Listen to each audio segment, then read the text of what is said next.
নমস্কাৰ বন্ধুসকল, জয় আই অসম। বন্ধুসকল, মোবাইল ফোন আজিকালি কাৰ পচন্দ হয়? সকলো মানুহে বা সকলো ল'ৰা ছোৱালীয়ে এটা নিজৰ মোবাইল কিনিব বিচাৰে, নিজৰ হাতত এটা মোবাইল কিনিব বিচাৰে। আৰু সেইটো মোবাইল কি হয়, চাইনিজ ব্ৰেণ্ডৰ নিবিচাৰে, ব্ৰেণ্ডড কোম্পানীৰ বিচাৰে। আৰু যদি আপোনাৰ এপলৰ কিনিবলৈ পইচা নাই, তেনেহ'লে মই আজি এটা চেমচাং যিটো ব্ৰেণ্ড আছে সেই ব্ৰেণ্ডৰ মোবাইল এটা লঞ্চ হৈছে A52 বুলি, এইটোৰ কথা আজি আলোচনা কৰিম। বন্ধুসকল, মোবাইলটোত কি আছে তাৰে আমি আলোচনা কৰিম। বন্ধুসকল, মোবাইল কিনিবলৈ গ'লে আমি কি চাওঁ আগত? এই মোবাইলটোৰ কেমেৰা কেনেকুৱা। বন্ধুসকল, এইটো ক'বলৈ ভালেই লাগে যে মোবাইলটোত চেমচাঙৰ মোবাইল হয় আৰু চেমচাঙৰ কেমেৰা আপুনি জানে কেনেকুৱা। চেমচাঙৰ তাৰ মোবাইলটোত 4টা কেমেৰা আছে। এটা হ'ল 64 মেগাপিক্সেল, 64 মেগাপিক্সেল কেমেৰা, য'ত আছে OIS ফেচিলিটি, যিটো কি হয় ল' লাইট ফটোগ্ৰাফাৰ ভাল হয়। আৰু আপুনি যদি ভিডিঅ'গ্ৰাফাৰ বা ভিডিঅ' কৰিব ভাল পায়, তেনেহ'লে সেইটো মোবাইল কিবা আপুনি ধৰি খোজকাঢ়ি ভিডিঅ' কৰিলেও ভিডিঅ'টো লৰচৰ নহ'ব, স্থিৰ হৈ থাকিব, ভালদৰে হ'ব।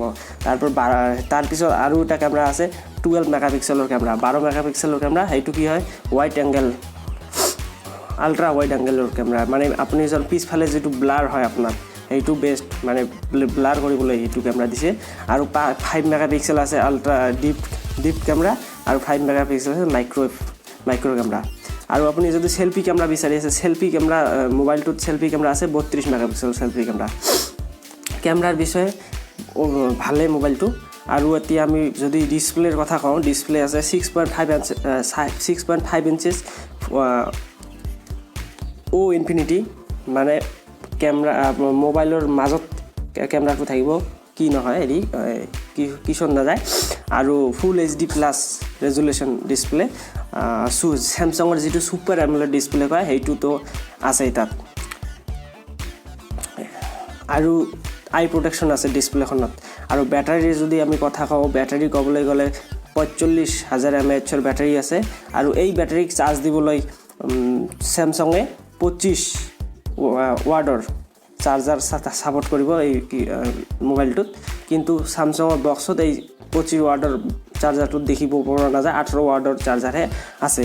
আৰু বন্ধুসকল, প্ৰচেছৰ যদি আমি কওঁ, স্নেপড্ৰাগনৰ 720G প্ৰচেছৰ তাত পাব। ৰেমৰ অপশ্যন আছে আপোনাৰ দুটা, এটা হৈছে 6GB আৰু এটা হৈছে 8GB। 6GBটো আপুনি 128GB মেমৰিলৈকে চলাব পাৰিব, আৰু 8GBটো 128লৈকে 1TB লৈকে আছে অপশ্যন আপোনাৰ। আৰু যদি মোবাইলটো ছিকিউৰিটিৰ কথাই কওঁ বন্ধুসকল, মোবাইলটোত ইন ডিছপ্লে ফিংগাৰপ্ৰিণ্ট চেন্সৰ আছে, যিটো আপোনাৰ ডিছপ্লেৰ ভিতৰত ফিংগাৰপ্ৰিণ্ট চেন্সৰটো থাকে। আৰু বন্ধুসকল, এইটোতো গ'ল। আপুনি যদি এতিয়া মোবাইলটো কিনিবলৈ বিচাৰে, আৰু এটা ধুনীয়া খবৰ দিওঁ যে মোবাইলটো আপুনি বৰষুণত লৈ যাব পাৰিব, মানে মোবাইলটোত পানীত ডুবাব পাৰিব। মোবাইলটোৰ সৈতে আপুনি নদীত, পুখুৰীত গা ধুব পাৰিব, চুইমিং পুলত গা ধুব পাৰিব। তাৰ মোবাইলটো তেতিয়াও মোবাইলটো কিছু নহ'ব, কিয়নো মোবাইলটোত আছে IP167 IP ৰেটিং আছে মোবাইলটোত। ৱাটাৰ ৰেজিষ্টেণ্ট হয়। চেমচাঙে কোৱা মতে 1 মিটাৰ, মানে 1 মিটাৰ পানীত আপুনি 30 মিনিটলৈকে মোবাইলটো ডুবাই ৰাখিব পাৰিব। তেতিয়া হ'লেও মোবাইলটো কিছু নহয়। প্ৰাইচ যদি আমি ক'বলৈ বিচাৰোঁ, প্ৰাইচ হৈছে 6GB 128GB ষ্ট'ৰেজৰ প্ৰাইচটো হৈছে 26,499, মানে 4,2600 টকা, 4,26,000 টকা চৰি।